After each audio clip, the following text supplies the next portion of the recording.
James sentit son cœur s'arrêter lorsqu'elle entra. La pièce sembla se taire, même si les conversations continuaient autour de lui. Emma, sa femme depuis 15 ans, était là, debout dans l'embrasure de la porte, vêtue d'une magnifique robe bleue qui la faisait ressembler à une inconnue. Ses cheveux étaient différents aussi, coiffés de manière douce, encadrant son visage. Mais ce qui le glaçait, c'était que sa main reposait sur le bas du dos de Sarah. Sarah, la femme qu'il fréquentait depuis 6 mois. La femme qui l'avait amené à cette fête, la réunion annuelle de l'entreprise où chacun a amené sa partenaire. Sauf que James n'avait pas amené sa vraie partenaire. Il avait amené sa maîtresse. Et maintenant, sa femme était là. James essayait d'avaler sa salive, mais sa bouche était complètement sèche. Sarah lui disait quelque chose, mais il n'entendait pas les mots. Il ne voyait qu'Emma, qui scrutait la pièce jusqu'à ce que son regard se pose enfin sur lui. Ni surprise ni colère ne se lisait sur son visage, juste un air calme et entendu qui l'effrayait plus que n'importe quel cri. « James, tu m'écoutes ?»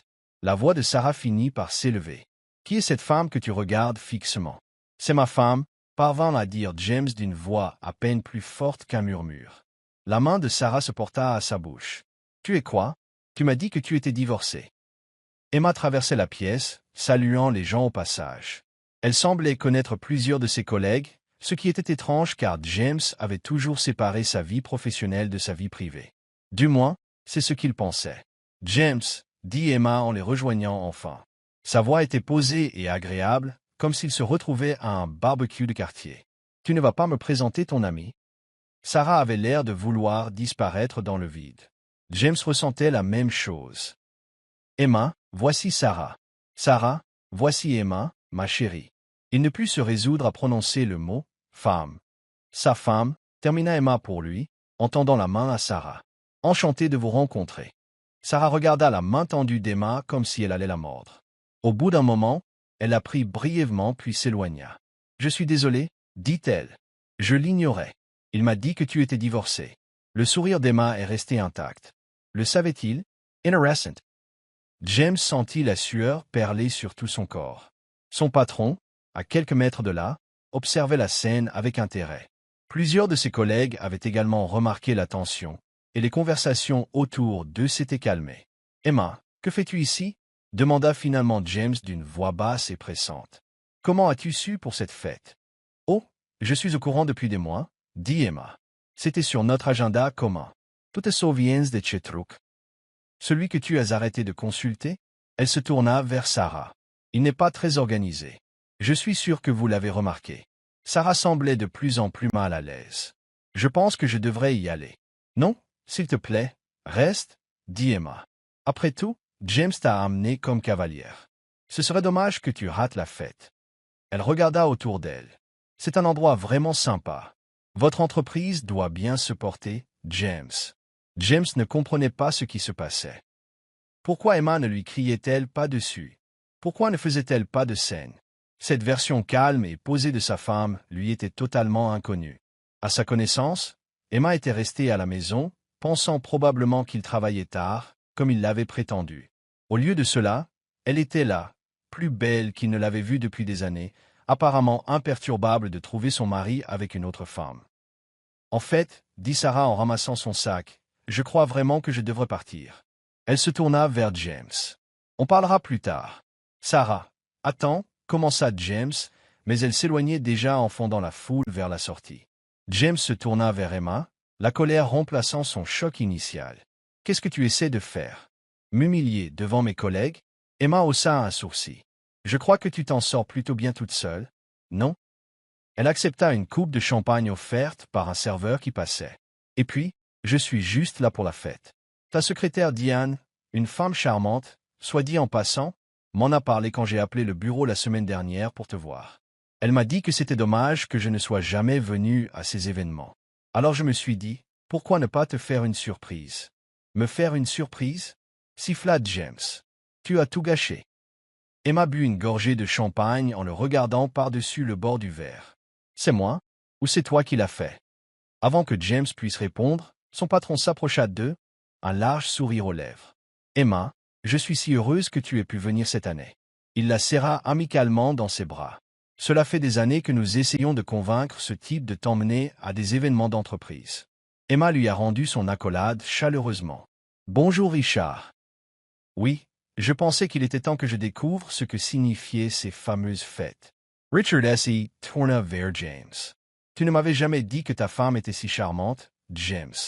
Et je vois qu'elle a déjà rencontré Sarah de la comptabilité. » « Bien, bien. C'est toujours agréable de voir les conjoints faire connaissance avec l'équipe. » James avait l'impression qu'il allait vomir. Richard pensait que Sarah n'était qu'une collègue. Il n'avait aucune idée de ce qui se passait réellement. « En parlant de l'équipe, dit Emma d'un ton calme, James me parle si peu de son travail. J'aimerais beaucoup rencontrer davantage de ses collègues. » « Bien sûr. » Richard dit avec enthousiasme. « Laissez-moi vous présenter. » Tandis que Richard emmenait Emma, elle jeta un regard à James, un regard qu'il ne parvint pas à déchiffrer. Ce n'était ni de la colère, ni de la douleur, ni même du triomphe. C'était tout autre chose, de la détermination peut-être. Quoi qu'il arrive, James était certain d'une chose. Sa double vie soigneusement construite venait de s'écrouler, et il ignorait totalement ce qu'Emma préparait. 6 mois avant la fête fatidique, James Miller était assis dans son bureau, les yeux rivés sur le tableur de son ordinateur sans vraiment le voir. Son esprit était ailleurs, repensant à la dispute qu'il avait eue avec Emma le matin même. Il s'agissait d'une chose triviale, il ne se souvenait même plus de quoi, mais la situation avait vite dégénéré, comme c'était souvent le cas ces derniers temps. « Tu n'es plus vraiment là, James, » avait dit Emma alors qu'il s'apprêtait à partir au travail. « Même à la maison, tu n'es pas présent. »« Qu'est-ce que ça veut dire ?» avait-il rétorqué. « Je travaille 50 heures par semaine pour payer cette maison, ce style de vie, et tout ce que j'entends, c'est que je ne suis pas assez présent. » Emma l'avait regardé avec des yeux fatigués. « Ce n'est pas de ça que je parle, et tu le sais. » Mais était-ce vraiment le cas? James ne savait plus trop ce qu'Emma attendait de lui. Ils étaient mariés depuis 15 ans, ensemble depuis presque 20 ans. Ils s'étaient rencontrés à l'université, étaient tombés amoureux rapidement et avaient construit leur vie ensemble. Pendant longtemps, tout avait été bien, excellent même. Mais quelque part, les choses avaient changé. L'étincelle s'était éteinte. Les conversations étaient devenues fonctionnelles plutôt qu'amusantes. Et quelque part au fond de lui, James commençait à se demander, est-ce tout ce qu'il y a? Un coup frappé à la porte de son bureau le tira de ses pensées. « Entrez » cria-t-il en se redressant sur sa chaise et en faisant semblant de se concentrer sur son travail. Sarah Evans, de la comptabilité, entra dans son bureau, un dossier à la main. Elle était nouvelle dans l'entreprise, arrivée quelques mois seulement auparavant. James l'avait remarqué, comme tout le monde, bien sûr. Elle était visiblement séduisante avec ses longs cheveux blonds et ses yeux bleus vifs. Mais ce n'était pas seulement son physique qui avait attiré son attention. Son énergie, son enthousiasme pour tout, donnaient envie de la fréquenter. « J'ai les rapports trimestriels que tu as demandés, » dit-elle en posant le dossier sur son bureau. « Et j'ai inclus quelques analyses supplémentaires qui me semblaient utiles. »« Merci Sarah, » dit James en ouvrant le dossier et en examinant son contenu. « Tu n'as pas eu à faire ce travail supplémentaire. »« Ça ne me dérange pas, » dit-elle en souriant. « Ça me plaît vraiment. C'est bizarre ?» James se surprit à lui sourire en retour. « Pas bizarre. Juste impressionnant. » Il y eut un moment de silence, marqué par quelque chose que James ne parvenait pas à nommer. Sarah ne partit pas immédiatement et il ne le lui demanda pas. « Certains d'entre nous vont boire un verre après le travail, » dit-elle finalement, « dans ce nouveau restaurant sur Main Street. Tu devrais te joindre à nous. » James hésita. « Tu devrais rentrer. » Essaie d'arranger les choses avec Emma. Mais l'idée d'une autre soirée gênante, de conversations forcées et de tensions sous-jacentes, le lassait. « Bien sûr, » s'entendit-il dire. « Ça a l'air sympa. » Le sourire de Sarah s'illumina. « Super. On se retrouve là-bas à 18 heures. » Après son départ, James s'est dit que c'était innocent. Juste un verre avec des collègues. Du réseautage, vraiment. Mais au fond, il savait qu'il se passait quelque chose, une petite étincelle d'excitation qu'il n'avait pas ressentie depuis longtemps.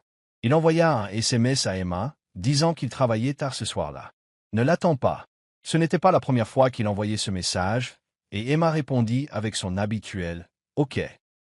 Juste qu'il n'y avait pas de question, pas de plainte. James se demanda brièvement si elle s'en souciait encore, puis repoussa cette pensée. Le bar était bondé et bruyant, mais agréablement. James se détendit en rejoignant Sarah et quelques autres collègues à une table dans un coin. Quelques verres s'étaient écoulés, ne laissant que lui et Sarah. Alors, dit-elle en se penchant légèrement pour se faire entendre par-dessus la musique. Dis-moi quelque chose sur toi qui ne figure pas dans la biographie de ton entreprise. James Ritt. Comme quoi? Je ne sais pas. Quelque chose de surprenant. Quelque chose que personne au travail ne devinerait à ton sujet. James réfléchit un instant. Je jouais dans un groupe à la fac. Guitare basse. Les yeux de Sarah s'écarquillèrent. Vraiment? Quel genre de musique? Du rock classique, surtout. On n'était pas très bon, mais on s'est bien amusé. Je n'aurais jamais deviné ça, dit Sarah, l'air sincèrement intriguée. Tu as l'air tellement sérieux. Est-ce un mal? Non, dit-elle rapidement. Juste inattendu. J'aime l'inattendu. La conversation s'est ensuite déroulée sans accroc. James se surprit à parler de choses auxquelles il n'avait pas pensé depuis des années. Ses rêves de voyager davantage, les livres qu'il avait aimés, et même sa relation avec son père. Sarah savait écouter, posant des questions qui montraient qu'elle était vraiment attentive. Et elle était drôle, avec un esprit vif qui le faisait rire plus qu'il ne l'avait fait depuis des mois. Lorsqu'ils quittèrent le bar, il était minuit passé. James savait qu'il aurait dû se sentir coupable, et une partie de lui l'était, mais il y avait aussi un sentiment exaltant de liberté, de possibilité. J'ai passé une très bonne soirée ce soir, dit Sarah tandis qu'ils attendaient dehors leurs Uber respectifs. Moi aussi, répondit James. Et il était sérieux. On devrait le refaire un jour, suggéra-t-elle en le regardant avec ses yeux bleus vifs. James hésita une seconde. J'aimerais bien. Lorsqu'il arriva enfin à la maison était sombre et silencieuse. Emma dormait, ou du moins faisait semblant. James se tenait sur le seuil de leur chambre, observant sa respiration s'accélérer et s'arrêter sous les couvertures. Il ressentit un pincement de culpabilité, mais aussi un sentiment de distance, comme s'il contemplait la vie de quelqu'un d'autre. Au cours des semaines suivantes, James et Sarah commencèrent à passer plus de temps ensemble. Les pauses déjeuner se transformèrent en apéritifs après le travail, puis en dîner. Ils ont parlé pendant des heures de tout et de rien. Sarah lui donnait le sentiment d'être vivant, intéressant, valorisé. Avec elle, il n'était pas seulement un mari, un soutien de famille, un employé de bureau. On l'a vu. Leur premier baiser, c'était dans le parking, après un dîner tardif. Il pleuvait et ils ont couru vers sa voiture en riant. Ils ne savaient pas qui avait bougé en premier, mais soudain, ils s'embrassèrent passionnément, désespérément, comme des adolescents. « Je ne devrais pas faire ça, » dit James lorsqu'ils se séparèrent enfin. « Je suis marié. » Sarah recula légèrement. « Est-ce un mariage heureux? » James ne pouvait se résoudre à mentir. « Non, pas pour longtemps. » Alors pourquoi rester? La question était simple, mais James n'avait pas de réponse simple. L'habitude? La peur du changement? Les vœux qu'il avait faits? Ou était-ce quelque chose de plus profond? Le sentiment que malgré tout, il y avait encore quelque chose à sauver avec Emma? Mais à cet instant, alors que Sarah le regardait comme s'il était le seul homme au monde, ses préoccupations semblaient lointaines et abstraites. « C'est compliqué, » dit-il simplement. Sarah hocha la tête. La vie l'est généralement. Mais parfois, c'est aussi simple. Elle l'embrassa à nouveau, doucement cette fois. Parfois, il suffit de suivre ce qui semble juste. Et c'est ainsi que la liaison a commencé. James se disait que c'était temporaire, un pis-aller, quelque chose pour combler le vide qu'il ressentait. Il réglerait son mariage plus tard. Soit il fallait régler le problème, soit il fallait y mettre un terme. Mais pas encore. Il était devenu un expert en tromperie, tissant un réseau de mensonges pour séparer ces deux mondes. Réunions tardives, voyages d'affaires, conférences de week-end. Ses excuses devenaient plus élaborées à mesure que sa relation avec Sarah s'approfondissait. Et Emma? Elle semblait accepter ses explications sans poser de questions, ce qui soulageait et troublait James à la fois. Était-elle vraiment si indifférente à sa vie maintenant? Ou se doutait-elle de quelque chose et s'en fichait elle, tout simplement? Un soir, environ 4 mois après le début de sa liaison avec Sarah, James rentra chez lui et trouva Emma assise à la table de la cuisine, un verre de vin devant elle. « Il faut qu'on parle, » dit-elle d'une voix ferme. James fut pris d'une soudaine panique. L'avait-elle découvert? Mais les mots suivants d'Emma le surprirent. « Je pense qu'on devrait consulter un conseiller conjugal, » dit-elle. « Ça fait longtemps que les choses ne vont pas bien entre nous, et je ne veux pas laisser notre mariage s'éteindre sans essayer de le sauver. » James resta figé, la culpabilité et la confusion l'envahissant. Emma était là, tendant la main, désireuse de réparer ce qui était brisé entre eux, alors qu'il avait déjà quitté leur mariage émotionnellement. Je ne sais pas si ça va aider, dit-il finalement. Le visage d'Emma se décomposa, mais elle se reprit rapidement. On ne le saura pas si on n'essaie pas. S'il te plaît, James. 20 ans ensemble valent au moins autant d'efforts. Comment pouvait-il refuser? D'accord, il a accepté. On peut essayer. Mais en même temps qu'il le disait, il pensait à Sarah, à la façon dont il lui expliquerait cela, à savoir s'il était prêt à mettre fin à ce qu'ils avaient commencé. Et dans cet instant de loyauté partagée, James réalisa à quel point sa vie était devenue compliquée. Les semaines qui suivirent la suggestion d'Emma de suivre une thérapie de couple furent parmi les plus stressantes de sa vie. Il se retrouva à vivre 2 vies totalement séparées, essayant désespérément d'éviter qu'elles ne se heurtent. Les mardis et jeudis soirs, il s'asseyait en face d'Emma dans le bureau du docteur Patricia Keller pour discuter de ses modes de communication et de ses besoins non satisfaits. Les séances de thérapie étaient pénibles, mais pas comme James l'avait imaginé. Il s'était préparé aux accusations et aux reproches, mais il a plutôt trouvé Emma remarquablement réfléchie et introspective. Je sais que j'ai été distante aussi, a-t-elle admis lors de leur 3e séance. Après la mort de ma mère, je me suis simplement replié sur moi-même. Et puis c'est devenu une habitude, et nous nous sommes éloignés encore plus. James ressentait un pincement de culpabilité.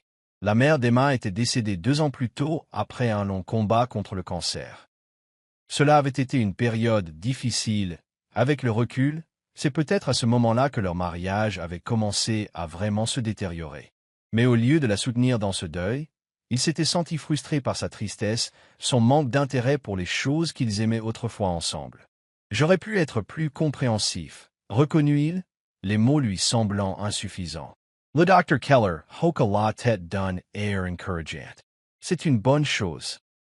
Vous reconnaissez tous deux votre contribution à cette rupture. Nous pouvons maintenant commencer à renouer les liens.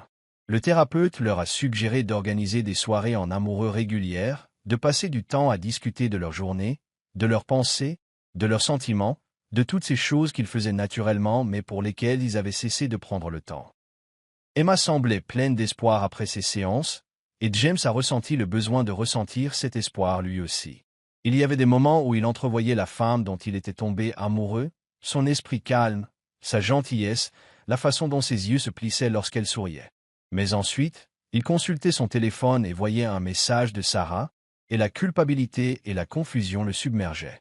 Car les jours où il n'était pas en thérapie avec Emma, James était avec Sarah.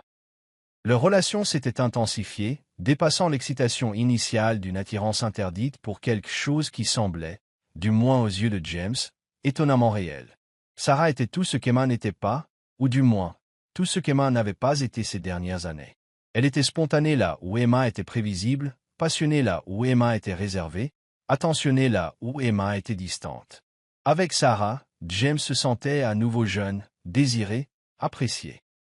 « Je n'ai jamais ressenti ça pour personne », lui dit Sarah un soir, alors qu'ils étaient allongés dans son lit. « Je sais que cette situation n'est pas idéale, mais je pense que nous sommes faits pour être ensemble, James. » James voulait croire que c'était aussi simple que ça. Que Sarah et lui s'étaient trouvés parce que son mariage était déjà terminé, sauf en apparence. Mais il y eut des moments de doute, des moments où il se demanda s'il ne fuyait pas simplement le dur labeur de réparer ce qu'Emma et lui avait construit pendant 2 décennies. Les mensonges commençaient à peser sur lui. Chaque fois qu'il disait à Emma qu'il travaillait tard, chaque voyage d'affaires qui se résumait en week-end avec Sarah, chaque SMS soigneusement effacé, tout cela ajoutait à un poids de tromperie de plus en plus difficile à supporter. Et il y avait des moments difficiles. Comme la fois où Emma l'a appelé alors qu'il dînait avec Sarah, et où il a dû sortir, la voix grave comme s'il était au bureau. Ou encore lorsqu'il a croisé une collègue en faisant les courses avec Sarah et qu'il a dû la présenter comme une amie de la salle de sport. Le pire, c'est quand Emma a trouvé dans la poche de sa veste un ticket de caisse pour une paire de boucles d'oreilles qu'il avait acheté pour Sarah. « C'est magnifique, dit-il. » Emma en brandissant le petit morceau de papier. « C'est pour moi ?» James se figea, l'esprit s'emballant. « C'était censé être une surprise, mentit-il.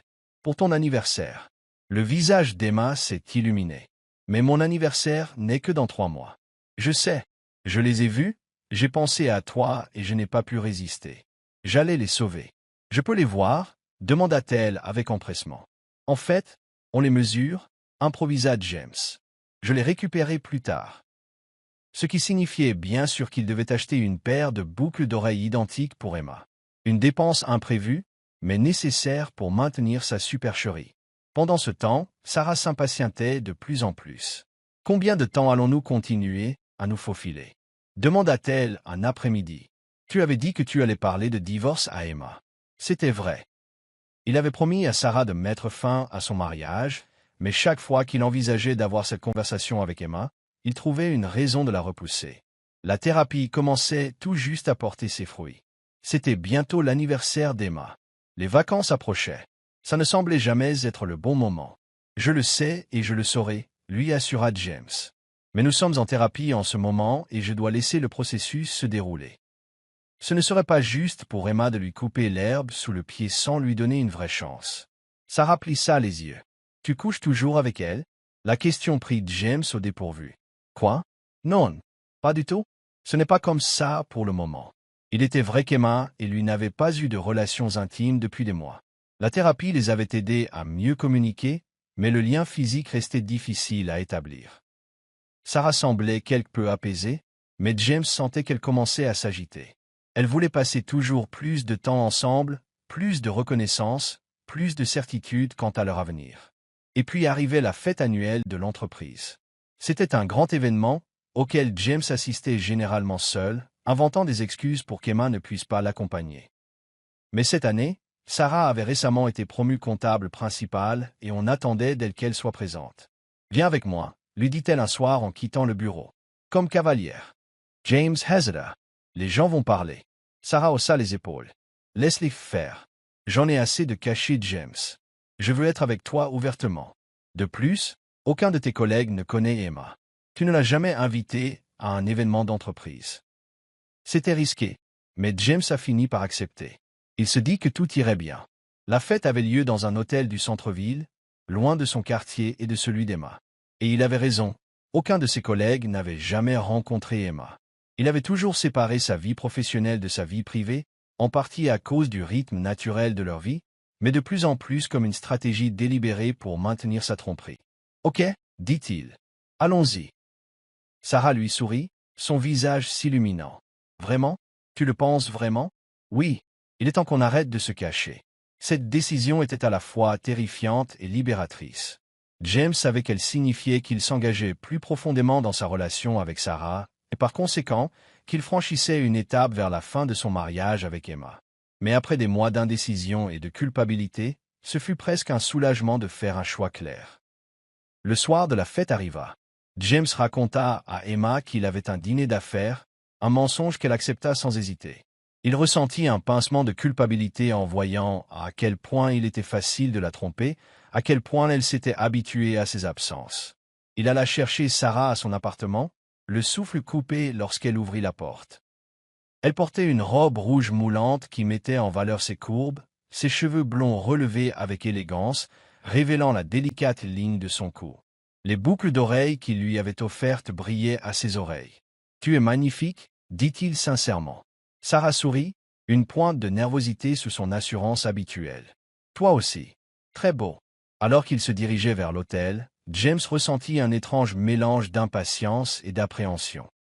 Ce soir était un tournant, il le savait.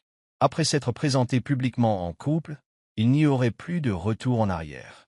Ses collègues seraient au courant pour Sarah, des rumeurs se répandraient, et inévitablement, Emma finirait par l'apprendre. Mais c'était peut-être mieux ainsi, se dit-il. Peut-être avait-il besoin d'être forcé à l'honnêteté. Car malgré les progrès de la thérapie, malgré les rares aperçus de ce qu'ils avaient vécu, James n'était plus sûr de vouloir sauver son mariage. Sarah le rendait heureux comme Emma ne l'avait pas fait depuis des années. N'avait-il pas droit à ce bonheur?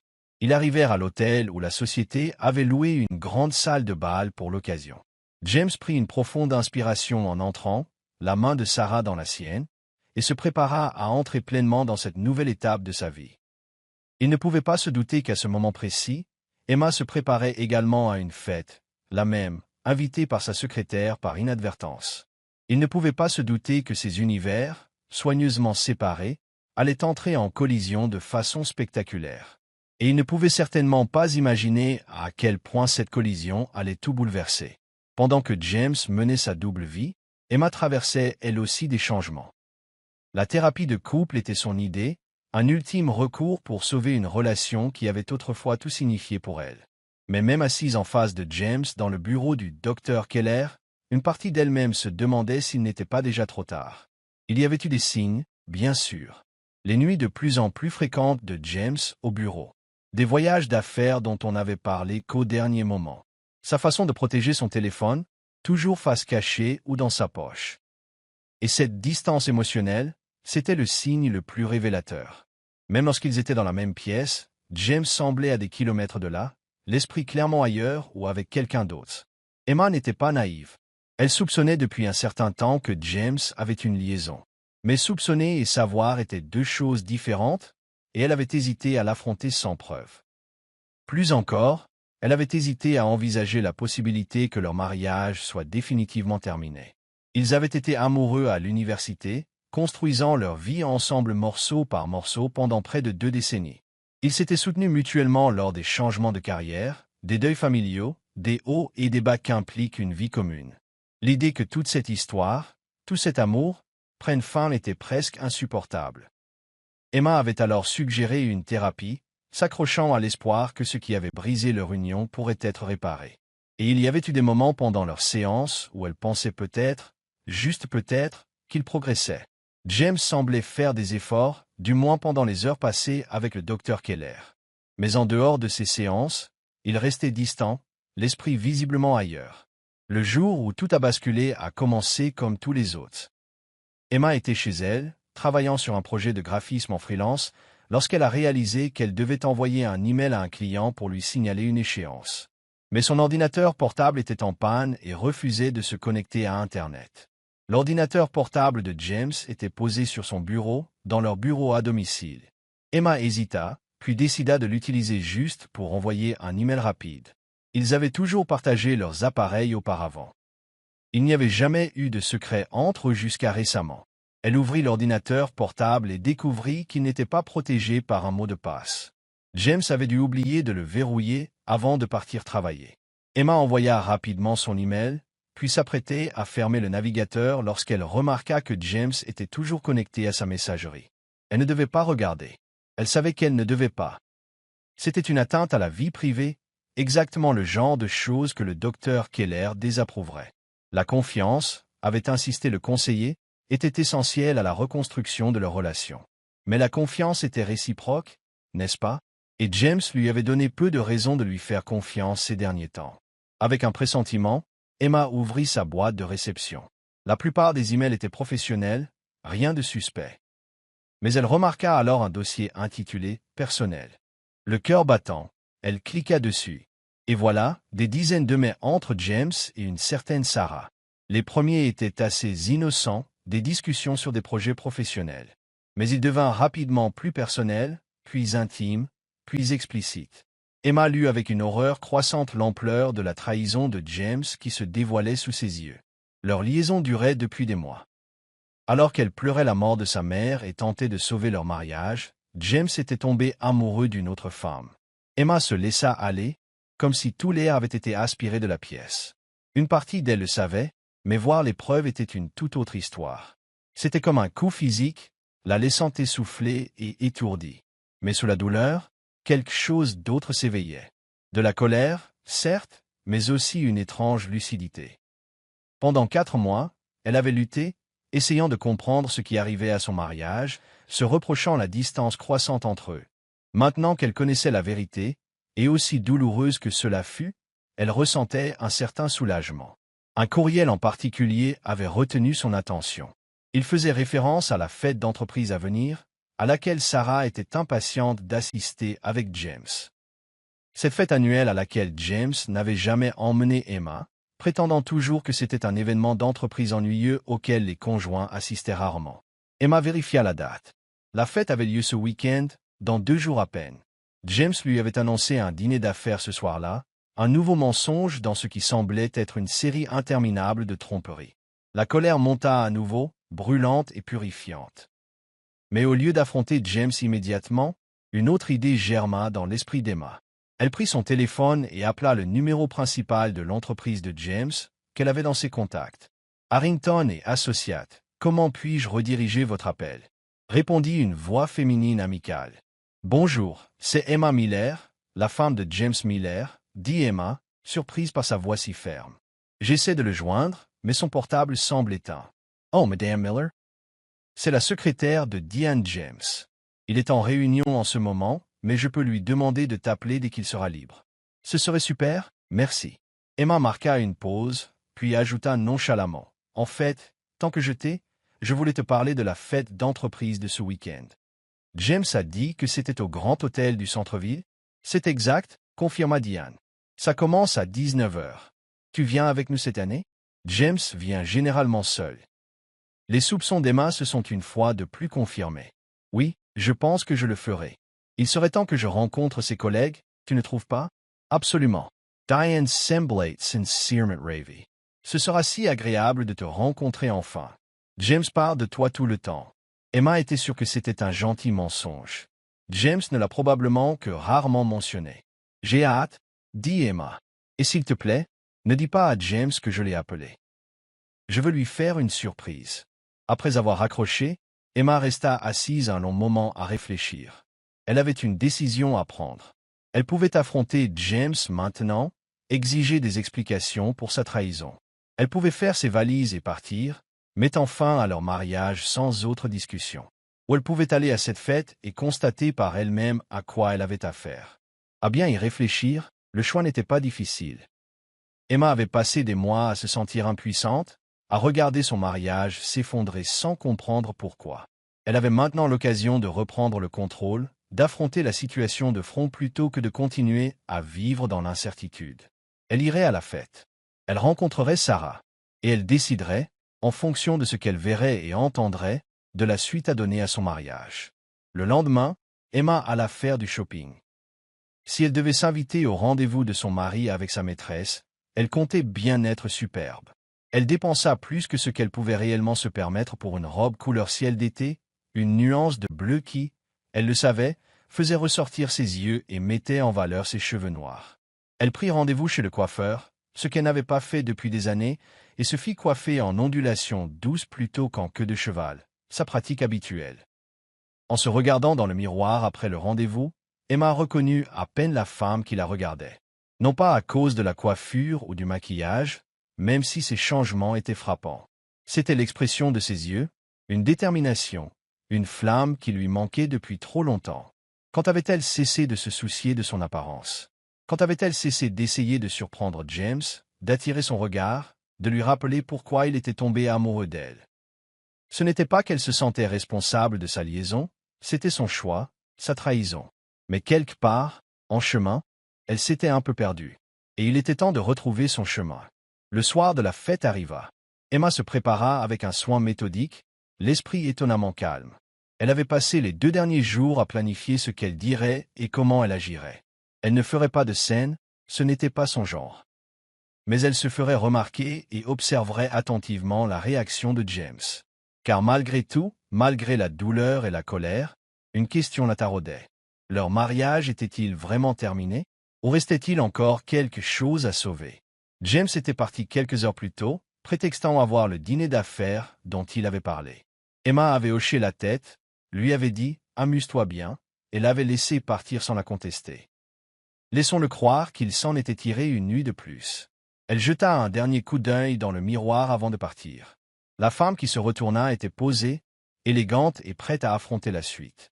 Emma prit une grande inspiration, attrapa son sac à main et ses clés et sortit. Le grand hôtel était vraiment grandiose, sa salle de bal transformée en un lieu scintillant pour l'événement. Emma donna son nom à l'entrée et fut accueillie sans broncher, la secrétaire de James l'ayant ajoutée à la liste des invités. Alors qu'elle se tenait à l'entrée, scrutant la foule, Emma eut un instant de doute. Allait-elle vraiment faire ça? Affronter son mari et sa maîtresse en public? Mais elle se rappela qu'elle n'était pas là pour faire une scène. Elle était là pour observer, recueillir des informations, prendre une décision éclairée quant à son avenir. Et puis elle le vit. James se tenait près du bar, un verre à la main, riant d'une remarque d'une femme blonde à côté de lui. Sa main se posa nonchalamment dans le bas de son dos, un geste intime qui en disait long. La femme était belle, plus jeune qu'Emma d'au moins 5 ans, vêtue d'une robe rouge éclatante qui mettait en valeur ses courbes. Voilà donc Sarah. C'était la femme que James avait choisie plutôt que la vie qu'ils avaient construite ensemble. Emma prit une grande inspiration et traversa la pièce.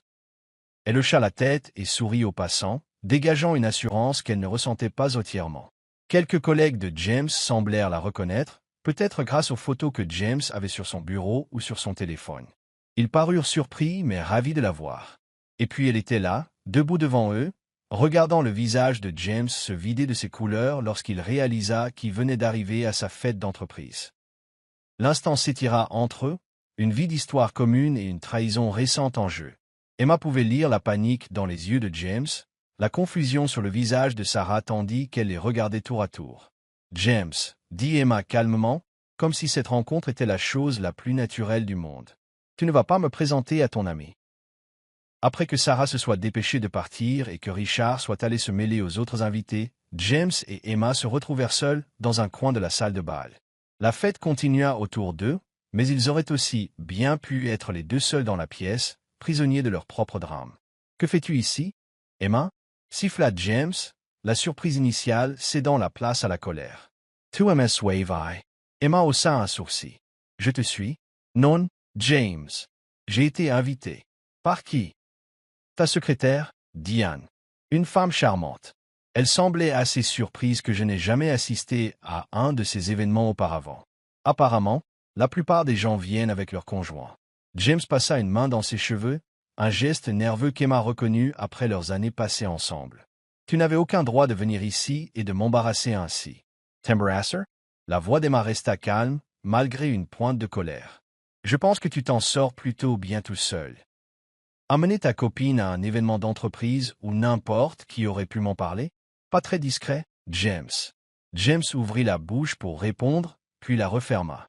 Il jeta un regard nerveux autour de lui, visiblement inquiet de savoir qui pouvait l'observer ou l'écouter. « Il faut qu'on parle, » dit-il finalement. « Mais pas ici. » Emma jeta un coup d'œil à la pièce bondée. « Où proposez-vous? Votre appartement avec Sarah? Ou votre maison? Un endroit neutre, peut-être. » James grimaça en entendant son ton sarcastique. « Il y a un petit coin salon au bout du couloir. On peut y discuter. » Emma hocha la tête et le suivit hors de la salle de bal. Ils marchèrent dans un silence tendu jusqu'à atteindre un coin salon tranquille, avec des canapés moelleux et un éclairage tamisé. Il était vide, tout le monde profitant de la fête. Emma dit donc, une fois assise, qu'elle lissait sa robe bleue sur ses genoux. « Depuis combien de temps cela dure-t-il » James baissa les yeux vers ses mains. « 6 mois. »« 6 mois, » répéta Emma. « On a suivi une thérapie ces 2 derniers mois.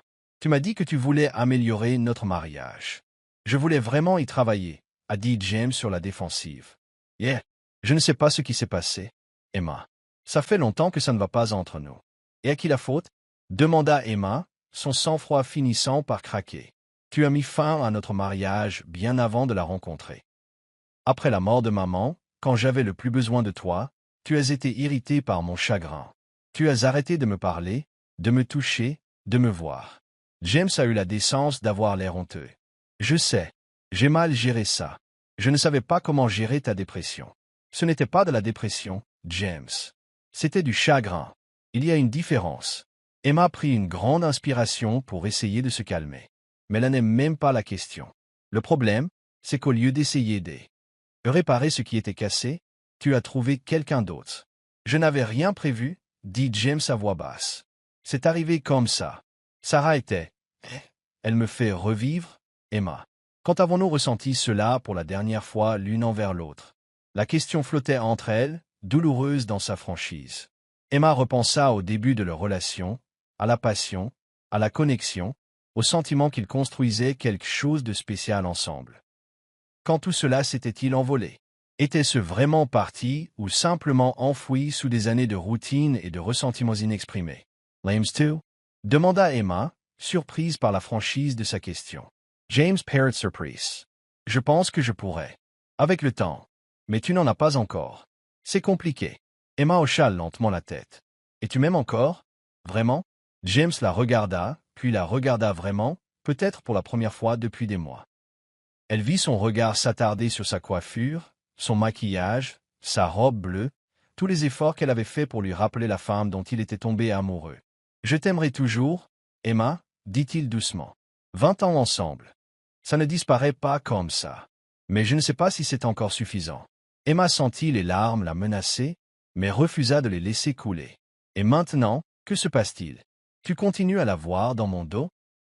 Ou vas-tu enfin demander le divorce? » James avait l'air peiné. « Je ne sais pas. Moi, je l'ai été. » Perplexe. Ditchery.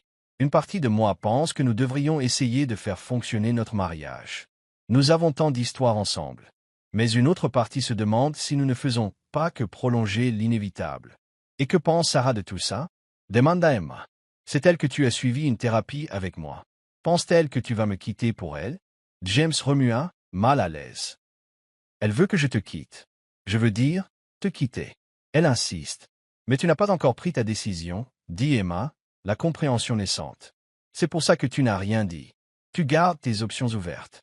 Ce n'est pas comme ça, protesta James, mais son regard trahissait une autre histoire. Emma se leva brusquement et lissa sa robe. Je crois que j'ai besoin d'air. Et tu devrais probablement retourner à la fête.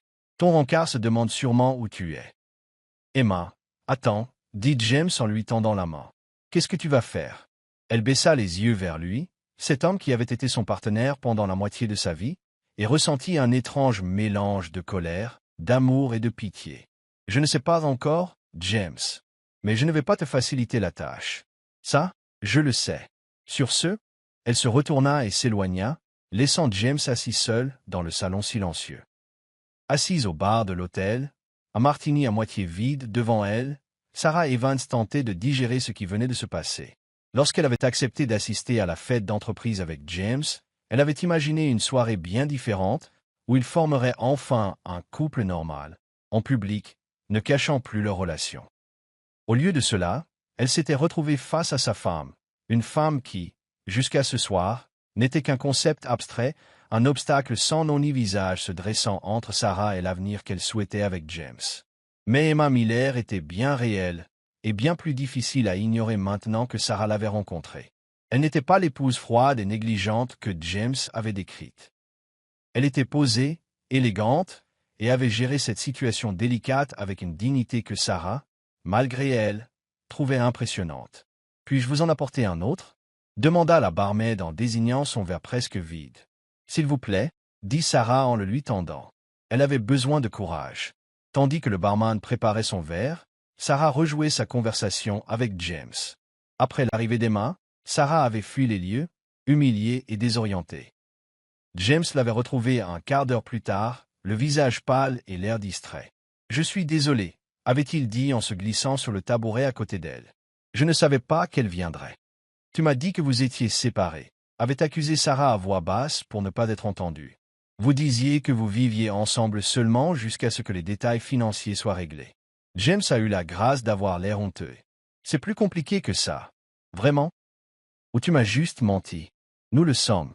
Séparés en quelque sorte, » dit James en évitant son regard. « Mais pas légalement. Pas officiellement. Mais tu as dormi à la maison avec elle tout ce temps, » dit Sarah, la réalisant de plus en plus. « Toutes ces nuits où tu disais être à la maison à faire tes valises, à faire de la paperasse ou simplement avoir besoin d'espace, tu étais avec elle. » James n'a pas nié. « Nous sommes en thérapie, » a-t-il finalement admis. « Une thérapie de couple. Nous essayons d'arranger les choses. » La trahison avait été un véritable choc pour Sarah. Pendant tous ces mois, elle avait cru être en couple avec un homme disponible émotionnellement, qui ne faisait que terminer les formalités de son mariage. Au lieu de cela, elle avait une liaison avec quelqu'un qui essayait activement de sauver son mariage. « Alors, James, que suis-je pour toi ?» avait-elle demandé, la voix brisée malgré ses efforts pour garder son calme. « Juste une distraction? Un plan de secours au cas où la thérapie échouerait? Non, » avait insisté James en lui prenant la main par-dessus le bar. « Ce que nous avons est réel, Sarah. Je tiens à toi. Profondément. Mais pas assez pour être honnête avec moi. » James a eu la décence d'avoir l'air honteux. J'étais perplexe. « Dasher, je ne voulais blesser aucun de vous deux. »« Félicitations, » avait dit Sarah avec amertume. « Tu as réussi à nous faire du mal à tous les deux. » La barmaid revint avec son martini frais, ramenant Sarah au présent. Elle prit une grande gorgée, l'alcool lui brûlant agréablement la gorge. « Une nuit difficile. » demanda une voix à côté d'elle. Sarah se retourna et vit un homme en costume bien coupé s'asseoir à côté d'elle. Il lui semblait vaguement familier, un autre invité de la soirée, supposa-t-elle. On pourrait dire ça, répondit-elle, pas particulièrement d'humeur à bavarder. Je suis Michael, dit-il en lui tendant la main. Michael Chen. Je travaille au service informatique. Sarah lui a brièvement serré la main. Sarah Evans. Comme Tabalite. Je sais, dit Michael avec un petit sourire. Tout le monde sait qui tu es depuis ta promotion. La plus jeune comptable principale de l'histoire de l'entreprise, n'est-ce pas? Malgré elle, Sarah ressentit une pointe de fierté. Elle avait travaillé dur pour obtenir cette promotion, en travaillant de longues heures et en acceptant des projets supplémentaires pour faire ses preuves. Elle ne l'avait pas obtenue uniquement grâce à sa relation avec James, comme le laissaient entendre certaines rumeurs au bureau. C'est vrai, dit-elle, même si ce soir, je commence à penser que mes réussites professionnelles sont ce qui m'intéresse le moins, du moins en ce qui concerne les ragots du bureau. Michael eut la grâce de paraître légèrement gêné. Ah, tu as remarqué les murmures. Difficile de ne pas le faire. Pour ce que ça vaut, dit Michael, la plupart des gens sont de ton côté. Personne n'aime les tricheurs, quel que soit leur côté. Sarah fronça les sourcils. Qu'est-ce que tu veux dire? Michael parut surpris. Tu ne le sais pas? James a une sacrée réputation au bureau. Tu n'es pas le premier? Disons que tu n'es pas la première personne à qui il accorde une attention particulière. Sarah sentit son estomac se nouer. Quoi?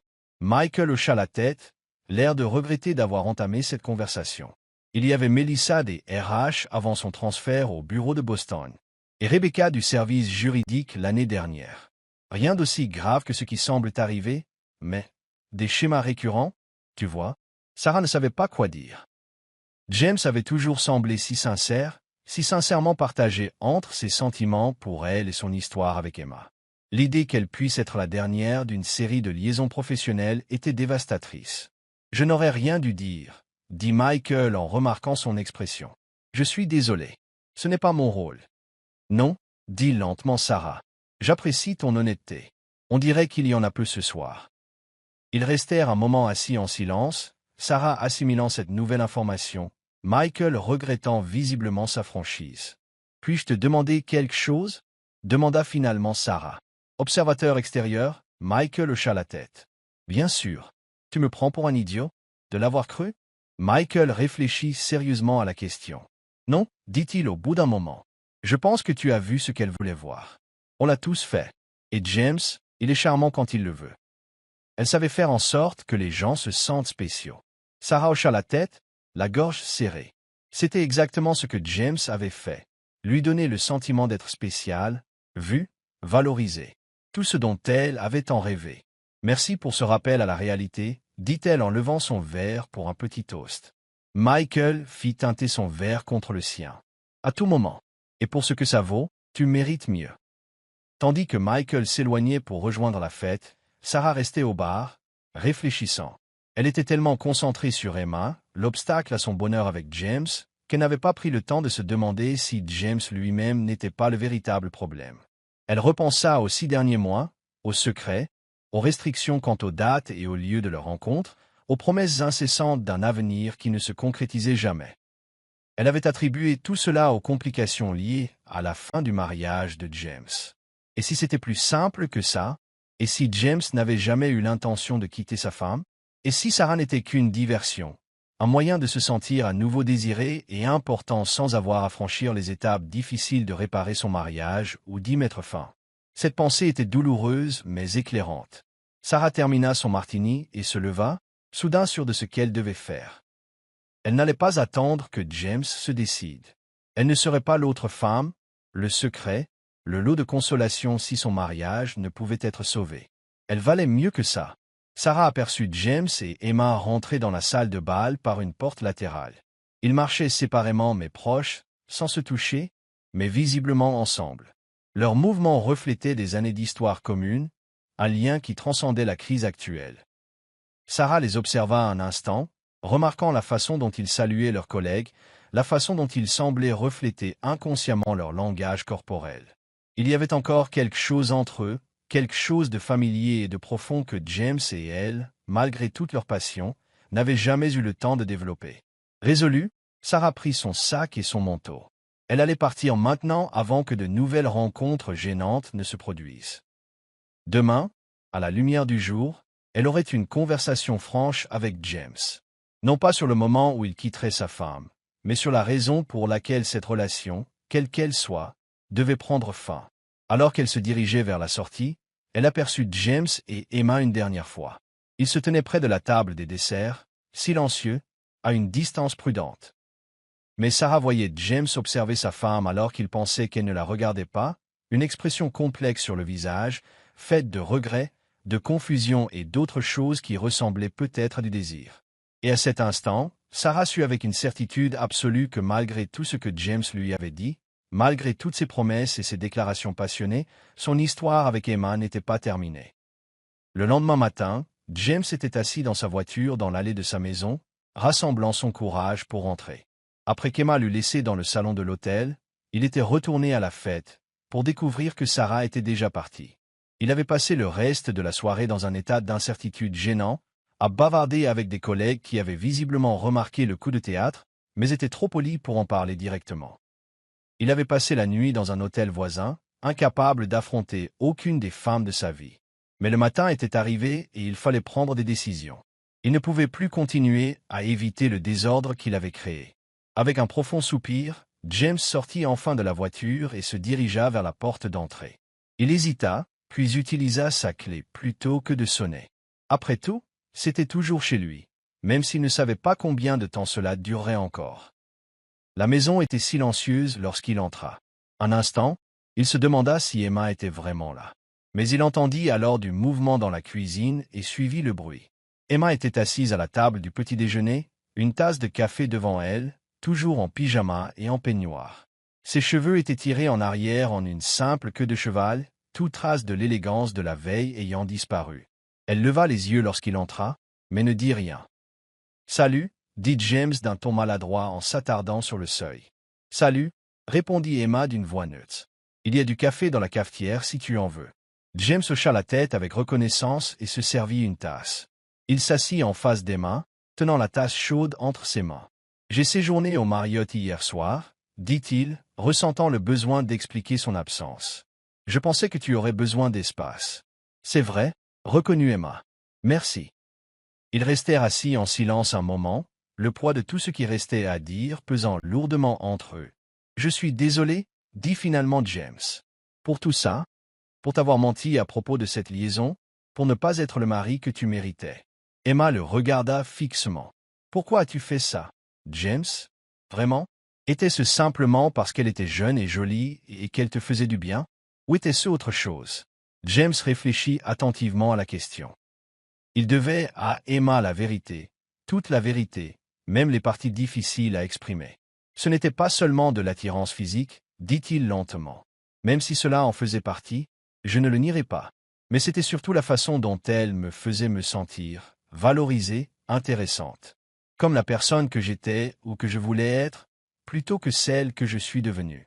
Et je ne te fais plus ressentir ça, dit Emma, une affirmation plutôt qu'une question.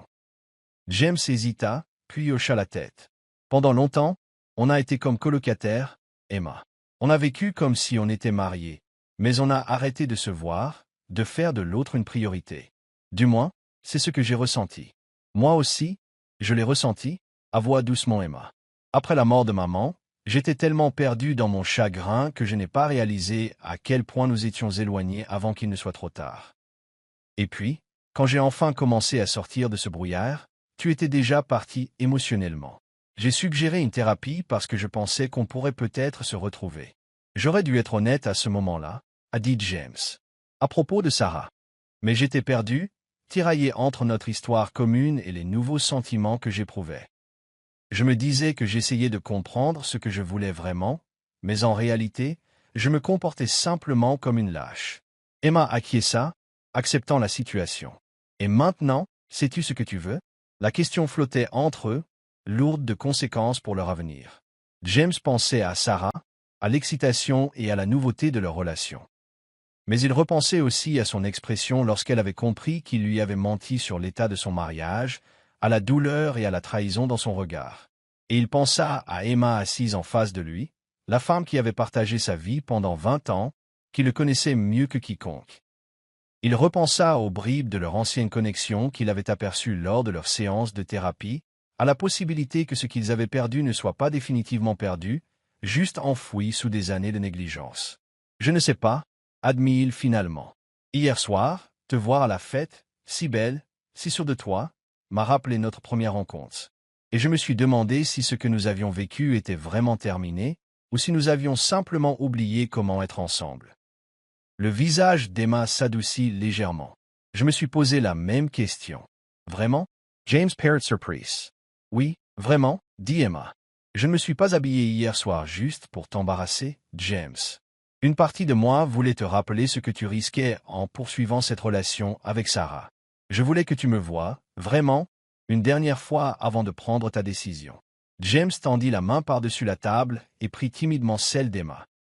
À son grand soulagement, elle ne la retira pas. « J'ai tout gâché, dit-il doucement. « Oui, tu l'as fait, acquiesça Emma, mais il n'y avait aucune colère dans sa voix, juste une acceptation lasse. La question est, qu'allons-nous faire maintenant ?» Avant que James puisse répondre, son téléphone vibra, annonçant un message entrant. Il l'ignora, mais le téléphone vibra de nouveau, puis une troisième fois, coup sur coup. « Tu devrais vérifier ça, dit Emma en retirant sa main. Ça pourrait être important. James sortit son téléphone à contre-cœur. Les messages venaient de Sarah. Il faut qu'on parle. Aujourd'hui. Chez moi à midi? Ou dans un endroit public si tu préfères. James leva les yeux vers Emma. C'est Sarah. Elle veut qu'on se voie. Emma hocha la tête, le visage prudemment neutre. Tu vas y aller? James hésita. Je crois que je dois le faire. Je lui dois au moins une explication et des excuses. Après ça. Il s'interrompit, ne sachant pas comment terminer sa phrase. Après, on verra ce qui vient ensuite. Emma la compléta pour lui. Mais James, quelle que soit ta décision, je veux que tu sois sûr de toi. Je ne veux pas que tu restes avec moi par culpabilité ou par obligation. Ce ne serait juste ni pour nous deux. James hocha la tête, conscient de la gravité du choix qui s'offrait à lui. Je sais, et je te promets que quelle que soit ma décision, ce sera celle que je veux vraiment. Il quitta la maison 1 heure plus tard et se rendit à l'appartement de Sarah, le cœur lourd. Il n'avait aucune idée de ce qu'il attendait de cette conversation, mais il savait que ce ne serait pas facile. Sarah ouvrit la porte lorsqu'il frappa, le visage grave. Elle était vêtue de façon décontractée, un jean et un chemisier simple, les cheveux attachés en queue de cheval, si différents de la femme glamour de la soirée. « Entrez », dit-elle en reculant pour le laisser entrer. L'appartement était tel qu'il s'en souvenait. Propre, moderne, avec des touches de personnalité de Sarah dans les œuvres d'art et les coussins colorés. Ils avaient passé de nombreuses soirées ici, à discuter, à rire, à faire l'amour. Les souvenirs étaient doux amers à présent. « Tu veux boire quelque chose ?» demanda Sarah en désignant la cuisine. « Non, ça va, » répondit James, assis au bord du canapé. « Sarah, à propos d'hier soir, tu m'as menti, » interrompit-elle, restant debout. « Pendant 4 mois, tu m'as laissé croire que ton mariage était bel et bien terminé, que tu te contentais de faire semblant en attendant de pouvoir officialiser la chose. Mais ce n'était pas vrai, n'est-ce pas? Zemba hissa les yeux vers ses mains. Non, ce n'était pas vrai. Emma et moi avons suivi une thérapie pour essayer d'arranger les choses. Pendant que tu me voyais? Oui. Sarah secoua la tête, un mélange de douleur et d'incrédulité sur le visage. Tu as une idée de ce que ça me fait? De savoir que j'étais juste? Quoi? Un plan B? Un moyen de te protéger au cas où la thérapie échouerait? Ce n'était pas comme ça, protesta James. Ce qu'il nous fallait, c'est la vraie Sarah. Je tiens profondément à toi. Mais tu n'es toujours pas sûr de vouloir quitter ta femme, dit Sarah d'un ton neutre. Même après tout ce temps, après tout ce que nous avons partagé, James ne pouvait pas le nier. Je suis perdu, a-t-il admis. Emma et moi avons 20 ans d'histoire ensemble. Ce n'est pas facile de tourner la page. Et pourtant, tu étais parfaitement prêt à trahir ces 20 ans en commençant une relation avec moi, fit remarquer Sarah. James, sais-tu seulement ce que tu veux? La question faisait écho à celle qu'Emma lui avait posée ce matin-là. Et à vrai dire, il n'avait toujours pas de réponse claire. Je croyais que oui, dit-il lentement. Quand je suis avec toi, je me sens vivante, enthousiaste face à l'avenir. Tu fais ressortir une part de moi que je croyais disparue. Mais quand je suis avec Emma, surtout ces derniers temps lors de nos séances de thérapie, je me souviens de tout ce que nous avons construit ensemble, de tout ce que nous avons traversé. Il y a une profondeur là-dedans, fruit d'années d'expérience partagée. Sarah écoutait cela, son expression devenant plus froide à chaque mot. En résumé, vous recherchez l'excitation d'une nouvelle relation dans le confort d'une relation à long terme. Tu nous veux tous les deux. Non, ce n'est pas ça. Si, interrompit Sarah. C'est exactement ce que tu essayais d'obtenir depuis 6 mois. Et ça a marché jusqu'à ce que ça ne marche plus. James ne pouvait pas contester cette affirmation. Je suis désolé, dit-il, conscient du manque de pertinence de ces mots. Je n'ai jamais voulu te blesser. Sarah eut un petit rire sans humour. Mais tu l'as fait. Et tu as blessé ta femme aussi. Et toi aussi, probablement. Elle s'assit enfin, non pas à côté de lui sur le canapé, mais dans un fauteuil de l'autre côté de la pièce, gardant ses distances. Hier soir, après que tu sois parti à la recherche d'Emma, j'ai eu une conversation intéressante avec Michael Shane du service informatique. James leva les yeux, surpris par la tournure de la conversation. Oh, il m'a parlé de toi, de tes relations avec d'autres femmes du bureau. Melissa de RH, Rebecca du service juridique, Sarah haussa un sourcil. Ça vous rappelle quelque chose? James sentit son visage rougir. C'était différent. Des flirts brefs, rien de sérieux. Rien d'aussi sérieux que notre relation, tu veux dire, clarifia Sarah. Mais le schéma est le même, n'est-ce pas? Tu recherches la validation de l'excitation quand les choses se compliquent à la maison. Au lieu d'aborder directement les problèmes de votre mariage, James aurait voulu nier la réalité, lui dire que ce qu'ils avaient vécu était spécial, différent de ses autres situations. Mais il y avait suffisamment de vérité dans ses paroles pour le faire réfléchir à son comportement. Peut-être as-tu raison, concéda-t-il finalement. Peut-être que j'ai en partie évité le dur labeur de réparer mon mariage. Ou d'y mettre un terme. Sarah hocha la tête, une partie de la tension quitta ses épaules à son aveu. Je pense que nous savons tous les deux que ça doit finir, James. Quoi qu'il en soit, entre nous, même s'il était lui-même arrivé à la même conclusion, entendre les mots de Sarah me faisait encore mal. C'est ça que tu veux? Dit Sarah prudemment. Ce que je veux, c'est être avec quelqu'un qui soit totalement disponible pour moi. Émotionnellement, pratiquement à tous les niveaux. Et là, ce n'est pas toi. Elle marqua une pause, puis ajouta plus doucement. Je ne veux pas non plus être la cause de la fin d'un mariage de 20 ans. Ce n'est pas qui je suis ni qui je veux être. James hocha lentement la tête, comprenant. Pour ce que ça vaut, je n'avais jamais voulu que les choses aillent aussi loin. Je tiens vraiment à toi, Sarah. Je te crois, dit-elle. Mais les intentions ne changent pas la réalité. Tu dois déterminer ce que tu veux vraiment, de ta vie et de ton mariage. Et il faut que j'aille de l'avant et que je trouve quelqu'un qui puisse m'offrir la relation que je mérite. Ils ont discuté un moment, la conversation étant moins tendue maintenant que la décision avait été prise. Ils ont tous deux versé des larmes, reconnaissant le lien profond qu'ils avaient partagé malgré les circonstances. Mais lorsque James quitta l'appartement de Sarah, il sentit aussi une certaine clarté, comme si un chapitre se terminait. En rentrant chez lui, James réfléchit au choix qui s'offrait à lui. La solution de facilité serait de retourner auprès d'Emma pour tenter de sauver leur mariage, maintenant que la complication de sa liaison était résolue. Mais serait-ce juste pour l'un ou l'autre? Ou était-il temps de rompre définitivement pour leur donner à tous deux une chance de trouver le bonheur séparément? Il n'avait pas encore les réponses. Mais pour la première fois depuis des mois, il était prêt à poser les bonnes questions.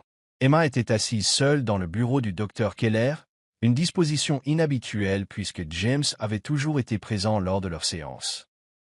Mais après les événements de la fête d'entreprise, Emma avait appelé pour demander un rendez-vous privé, ayant besoin d'être guidée dans cette étape cruciale de son mariage.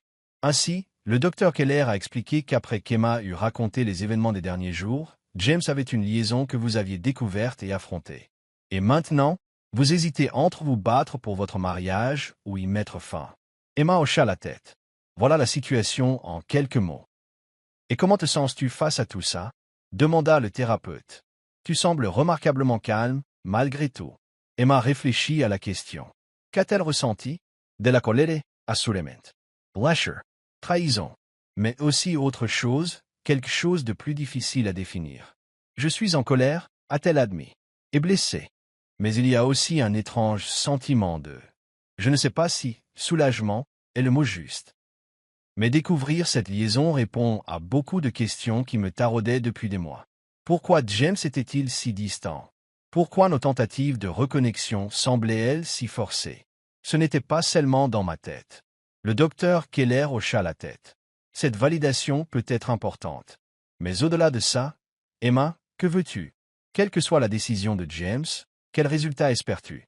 Emma ne s'attendait pas à cette question et se retrouva sans réponse toute prête. Depuis qu'elle avait découvert la liaison, elle était tellement concentrée sur la trahison de James, sur la confrontation à la situation, qu'elle n'avait pas vraiment réfléchi à ce qu'elle souhaitait pour l'avenir. « Je ne sais pas, » dit-elle honnêtement. « Une partie de moi veut se battre pour notre mariage. Nous avons 20 ans d'histoire ensemble. Ce n'est pas quelque chose qu'on jette comme ça. Mais une autre partie se demande s'il n'est pas déjà trop tard. Si les dégâts ont été trop importants. Ce sont des inquiétudes légitimes, a reconnu le docteur Keller. Mais si vous me le permettez, j'aimerais aborder la question sous un angle légèrement différent. Laissons de côté l'infidélité un instant. Comment avez-vous vécu votre mariage ces dernières années? Étiez-vous heureux avant d'apprendre l'existence de Sarah? Emma y a réfléchi, essayant d'être honnête avec elle-même. Non, dit-elle finalement. Je n'étais pas heureuse. Après la mort de maman, j'ai traversé une période difficile. James ne savait pas comment gérer la situation et je ne savais pas comment lui demander ce dont j'avais besoin. Nous avons commencé à nous éloigner l'un de l'autre. Quand j'ai proposé une thérapie, une distance considérable s'était déjà créée entre nous. Et la thérapie? Tu as eu l'impression que ça t'aidait? Je le pensais, dit Emma. Il y a eu des moments où j'avais l'impression qu'on se reconnectait, qu'on se comprenait mieux. Mais maintenant, je me demande si c'était réel, ou si James faisait juste semblant, le cœur ailleurs. Le docteur Keller prit une note puis leva les yeux vers Emma. Une dernière question, et je veux que vous y réfléchissiez sérieusement. Si vous pouviez concevoir votre vie idéale, à quoi ressemblerait-elle? Non pas ce que vous pensez possible ou pratique, mais ce que vous désirez vraiment. Emma ferma les yeux, se laissant aller à l'imagination. Je voudrais un but, dit-elle lentement. Connexion.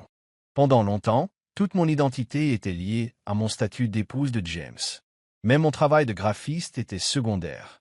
Mais depuis la mort de ma mère, je réfléchis beaucoup à ce que j'attends de ma vie.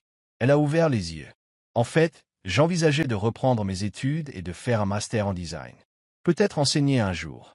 J'en ai parlé à James une fois, mais il n'a pas semblé très intéressé par l'idée. Le docteur Keller a hoché la tête pour l'encourager. Et ta vie personnelle? James ferait-il partie de cet avenir idéal? Emma hesitate.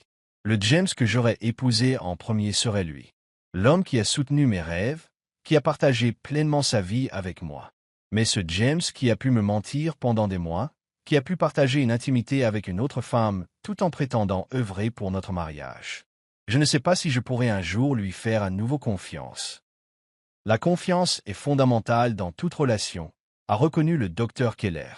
Sans cela, il ne peut y avoir de véritable intimité. Mais on fait des erreurs, se disait Emma presque intérieurement. S'il regrette sincèrement son infidélité, s'il choisit de s'engager pleinement dans notre mariage, ne devrais-je pas être ouverte au pardon? Le pardon est un processus, pas un acte isolé, dit doucement le docteur Keller. Et cela ne signifie pas forcément une réconciliation. On peut pardonner à James ses actes, tout en décidant que le mariage est terminé. Emma hocha lentement la tête, laissant l'idée s'installer.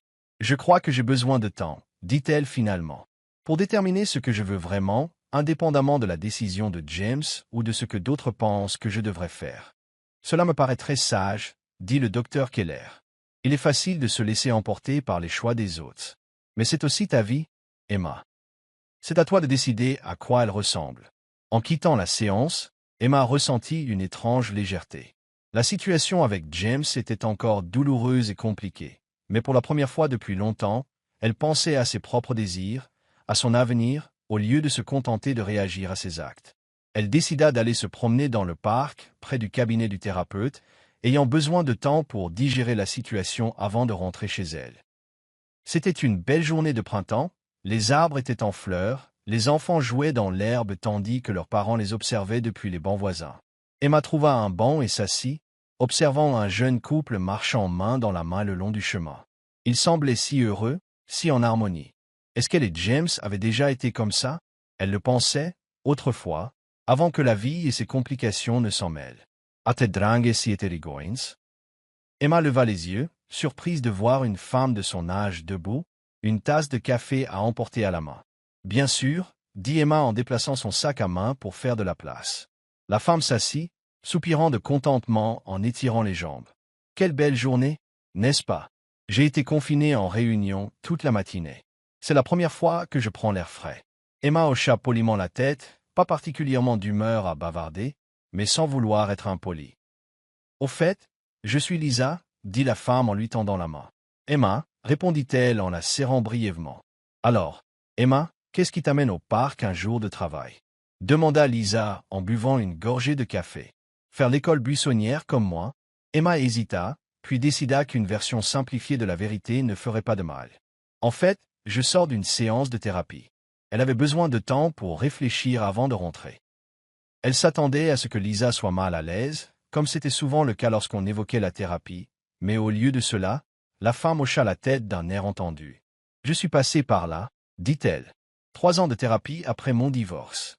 La meilleure chose que j'ai jamais faite pour moi, même si je n'en avais pas l'impression sur le moment. » Emma la regarda avec un intérêt nouveau. « Divorce? » »« Oui, après 18 ans de mariage. Ce n'était pas mon choix au départ, il m'a quitté pour son hygiéniste dentaire. » Lisa leva les yeux au ciel.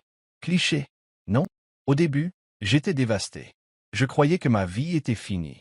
Emma ressentit une étincelle de connexion avec cet inconnu. Et maintenant, Lisa sourit, sincèrement heureuse.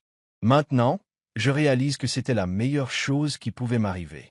Cela m'a obligé à découvrir qui j'étais au-delà du simple fait d'être la femme de quelqu'un. Effrayant, mais libérateur. C'est vraiment utile de l'entendre maintenant, admit Emma. Lisa l'observa un instant, puis hocha la tête en signe de compréhension. Ah, des problèmes conjugaux? On pourrait dire ça. Je viens d'apprendre que mon mari a une liaison. Je suis désolée, a dit Lisa, d'un ton sérieux. C'est une épreuve terrible. Emma hocha la tête, surprise de se confier à un parfait inconnu. Je me demande encore quoi faire. Entre essayer de sauver son mariage ou prendre un nouveau départ, Lisa a décidé pour elle. C'est une décision difficile. Personne ne peut la prendre à votre place. Qu'est-ce qui t'a décidé à ne pas essayer d'arranger les choses avec ton ex? Demanda Emma, sinceramente curiosa. Lisa réfléchit à la question. J'ai essayé au début. On a suivi des thérapies, on a passé des soirées en amoureux. Mais au final, j'ai réalisé que j'essayais de ressusciter quelque chose qui ne nous rendait plus heureux, ni l'un ni l'autre. Et franchement, la confiance avait disparu. Chaque fois qu'il rentrait tard, chaque fois qu'il consultait son téléphone, je ne pouvais pas arrêter de soupçonner. Ce n'est pas une façon de vivre. Emma hocha la tête, comprenant parfaitement ce que Lisa voulait dire. Pourrait-elle un jour faire à nouveau confiance à James? Passerait-elle le reste de leur mariage à se demander s'il disait la vérité, si l'histoire se répétait? Mais ce n'est que mon histoire, poursuivit Lisa. Je connais des couples qui ont survécu à des liaisons et qui en sont sortis plus forts. Cela dépend de nombreux facteurs, la raison de la liaison, l'engagement des 2 partenaires à reconstruire, la possibilité de résoudre les problèmes sous-jacents. Comment as-tu su qu'il était temps de partir? Demanda Emma. Lisa sourit doucement. Je me suis demandé si je serais plus heureux dans 5 ans, que je reste ou que je parte. Ce n'est pas plus facile, le bonheur n'est pas toujours facile. Mais quel chemin mènerait à la vie que je désirais vraiment, et pas seulement à celle à laquelle j'étais habitué?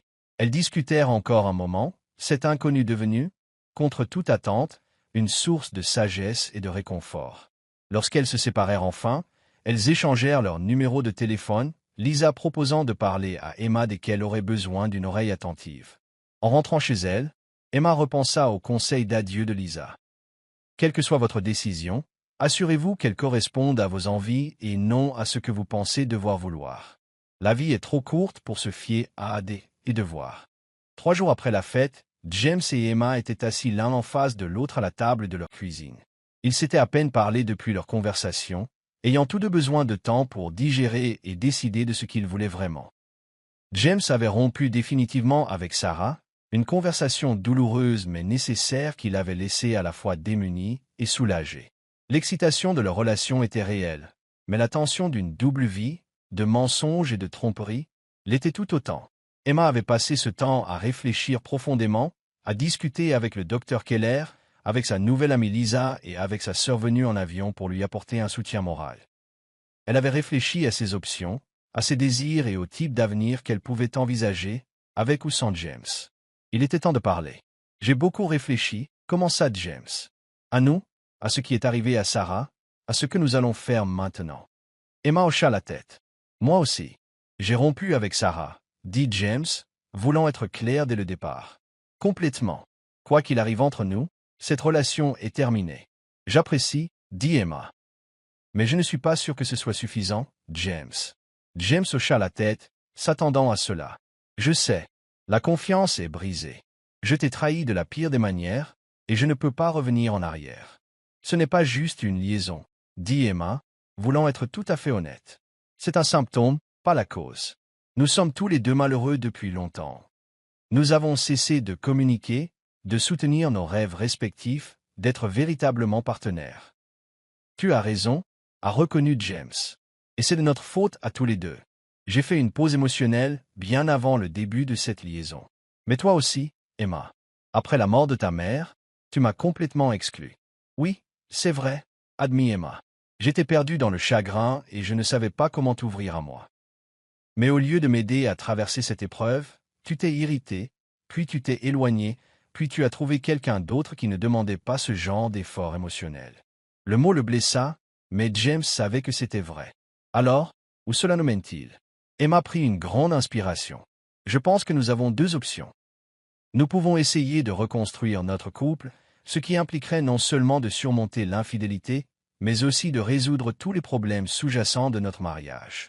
Ce serait un travail difficile et douloureux, sans garantie de succès. Ou, James a insisté lorsqu'elle a marqué une pause. Ou alors, nous pouvons accepter que notre temps ensemble a peut-être fait son temps. Que nous avons évolué dans des directions différentes et que nous voulons des choses différentes maintenant. La voix d'Emma était posée, mais son regard était triste. Nous pouvons mettre fin à nos relations avec bienveillance et respect, en honorant ce que nous avons représenté l'une pour l'autre sans nous imposer un avenir qui pourrait ne convenir à aucun de nous. James sentit une boule se former dans sa gorge. Malgré tout, malgré leur liaison et la distance qui les séparait, l'idée de mettre un terme à leur mariage était douloureuse. 20 ans d'histoire commune, de construction d'une vie commune, ce n'était pas facile de s'en détacher. « Que veux-tu, Emma » demanda-t-il doucement. « Veux-tu vraiment, pas ce que tu penses devoir vouloir ou ce qui serait le plus facile ?» Emma sourit légèrement, se rappelant les paroles similaires de Lisa. « Je veux être heureuse, dit-elle simplement. Je veux un but, des liens et de l'épanouissement. J'ai longtemps pensé que cela devait être avec toi comme épouse. Mais maintenant, je n'en suis plus si sûr. » Elle marqua une pause pour rassembler ses pensées. « Je pensais retourner à l'école et faire un master en Deci. Jean, je l'ai mentionné une fois, mais tu n'as pas semblé me soutenir. » James assemble surprise. « Je ne me souviens pas de cette conversation. C'est une partie du problème, dit doucement Emma. Nous avons arrêté de nous écouter depuis longtemps. James acquiesca, reconnaissant la vérité. Pour ce que ça vaut, je trouve que c'est une excellente idée. Tu es incroyablement talentueuse, Emma. Tu l'as toujours été. Merci, dit-elle, sincèrement touchée par son soutien. Même maintenant. Et toi? Que veux-tu, James? James se posait la même question depuis des jours, essayant d'être impitoyablement honnête avec lui-même comme il ne l'avait pas été depuis des années. Je veux. Il commença, puis marqua une pause, cherchant les mots justes. Je veux retrouver l'enthousiasme pour la vie. Me réveiller avec un sens à la vie et un sentiment de possibilité. Pendant un moment, j'ai cru que Sarah me l'avait donné, mais maintenant je réalise que je le cherchais au mauvais endroit. Cela doit venir de l'intérieur, pas de quelqu'un d'autre. Emma hocha la tête pour l'encourager. Et tu crois qu'on peut trouver ces choses ensemble, ou faut-il les trouver séparément?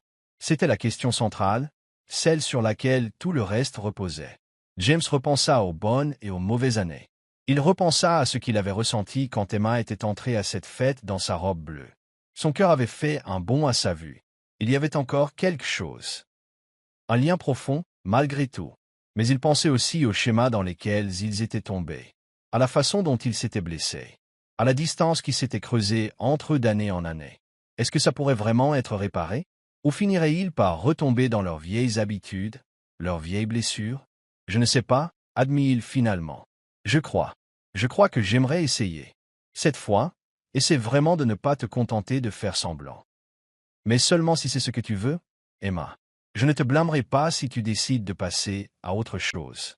Emma sentit les larmes lui monter aux yeux, les premières qu'elle s'autorisait depuis des jours. J'aimerais bien essayer aussi, dit-elle doucement. Mais cette fois, il faut faire autrement. Honnêteté totale, même dans les moments difficiles. Un véritable soutien mutuel pour les objectifs et les rêves de chacun. Et des limites justes. Si l'un de nous se rend compte que ça ne marche pas, on le dit au lieu de chercher l'épanouissement ailleurs. James hocha la tête, ressentant un mélange de soulagement et d'appréhension. Je peux te le promettre. Et je peux te promettre de faire le travail, Emma. Un vrai travail sur moi-même, pour comprendre mes choix, pour être une meilleure partenaire pour toi. Je devrais faire de même, reconnut Emma. Nous avons tous deux contribué à l'état de notre mariage, même si cette liaison était le fruit de votre choix personnel. Ils se sont tendus les mains par-dessus la table, se joignant au milieu. Ce n'était pas une solution miracle, ils savaient tous deux que le travail acharné ne faisait que commencer et que le succès était loin d'être garanti. Mais c'était un début, un engagement à au moins essayer de se retrouver, ou à déterminer une fois pour toutes s'il était temps de passer à autre chose. Un jour à la fois, Sutter James. Emma hocha la tête. Un jour à la fois. Un an plus tard, Emma se tenait au bord de la piste de danse, regardant les couples se balancer au rythme de la musique lente. La fête d'entreprise battait son plein, le même événement annuel qui avait été le théâtre d'un tel drame l'année précédente. Mais cette fois, elle était là, invitée de James, sa robe bleue remplacée par une simple robe noire qu'elle avait soigneusement choisie. Un sou pour vos pensées, dit James en apparaissant à ses côtés avec 2 coupes de champagne. Il lui en tendit un, et leurs doigts se frôlèrent dans l'échange. En pensant à tout ce qui avait changé en un an, répondit Emma en acceptant le verre avec un sourire. La dernière fois que nous étions venus ici. Ne revenons pas sur ce souvenir-là, suggéra James en grimaçant. Ce n'était pas un de mes meilleurs moments. Emma Ritt-Dousmith. En fait, je pensais que, d'une manière étrange, c'était le début de quelque chose d'important. Douloureux, certes, mais nécessaire. James hocha la tête, comprenant ce qu'elle voulait dire. La découverte de sa liaison avait été un moment critique, les forçant tous deux à affronter la vérité sur leur mariage et sur eux-mêmes. Ce qui avait suivi avait été l'année la plus difficile de leur vie à bien des égards, mais aussi l'une des plus transformatrices. Ils avaient poursuivi leur consultation avec le docteur Keller, individuellement et en couple. Ils avaient établi de nouveaux modes de communication, apprenant à s'écouter mutuellement et à partager ouvertement leurs besoins et leurs désirs. Ils avaient affronté des vérités difficiles concernant leurs déceptions mutuelles et les ressentiments accumulés au fil des ans. Il y avait eu des revers, des moments de doute, des disputes qui avaient rouvert de vieilles blessures, des jours où ils se demandaient s'ils avaient fait le bon choix en restant ensemble. Mais il y avait aussi eu des avancées décisives, des moments de connexion authentique qui leur avaient rappelé pourquoi ils étaient tombés amoureux. Emma s'était inscrite en master, avec le soutien et les encouragements indéfectibles de James. James avait examiné sa carrière en profondeur et décidé d'y apporter des changements, abandonnant sa quête incessante d'avancement pour trouver un meilleur équilibre. Et lentement, prudemment, ils avaient reconstruit leur relation physique, se redécouvrant avec la familiarité et la nouveauté mêlées d'amants de longue date retrouvant le chemin de l'intimité. « Danse avec moi ?» demanda James en posant sa coupe de champagne et en lui tendant la main. Emma sourit et le prit, se laissant entraîner sur la piste de danse. Tandis qu'ils bougeaient ensemble au rythme de la musique, leur corps trouvant leur rythme naturel, Emma aperçut Sarah de l'autre côté de la pièce.